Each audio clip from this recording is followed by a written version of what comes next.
Morning বন্ধুরা, তোমরা সকলে কেমন আছো? আশা করি ভালো আছো। আমিও খুব ভালো আছি। একটু বেলা করে উঠেছিলাম ঘুম থেকে। এখন বাজে 8টা। ব্রাশ করে ফ্রেশ হয়ে গেলাম। পর ভাবলাম ঘরে বসে কি করব, তাই প্যান্ডেল দিকে চলে যাচ্ছি মায়ের দর্শন নিতে আর দাদাগুলোকে জিজ্ঞেস করতে যে কখন বামুন ঠাকুর আসবে। এই দেখো মাকে কত সুন্দর লাগছে।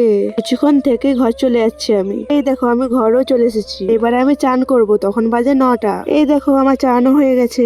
করে রোদে বসে বসে চুল শুকাচ্ছিলাম। আজকে আমাদের পাড়াতে একজনে মারা গিয়েছে, তাই বললো একটু লেট করে পুজো হবে। এদিকে দেখো আমি শাড়ি নিয়ে বসে গেছি, কোন সাইডে পরবো কিছু বুঝতে পারছিলাম না। শেষমেশ আমি লাল শাড়িটা পরে ফেললাম। কেমন লাগছে অবশ্যই কমেন্ট করে বলো। দেখো বান্ধবী গুলো জোগাড় করছে। আজকে পুজোর পরের দিনে যে পুজোটা হয় সেই পুজোটা আজকে হবে। কালকে পুজোর ভিডিওটা নিতে পারিনি ব্যস্তর কারণে, তাই আজকে নিয়ে নিলাম। এদিকে দেখো বামুন ঠাকুর পুজো করতেও বসে গেছে। পুজো শেষ, এবারে আমি ঘর যাচ্ছি পুজোর থালা নিয়ে। এদিকে দেখো ঘরে এসে শাড়ি ফাড়ি খুলে ফ্রেশ হয়ে গেলাম। হয়ে গেছিল দুপুর, তাই অনেক জোরে খিদে পেয়েছিল। এদিকে দেখো ভাত নিয়ে বসে গেছি, মা আমি আর ভাই, আর আমি খাওয়াও শুরু করে দিয়েছি। অনেক জোরে খিদে পেয়েছিল তাই। তো বন্ধুরা এইটুকু ভিডিওটি, দেখা হচ্ছে পরে ভিডিওতে। তো এখনকার মতন টাটা।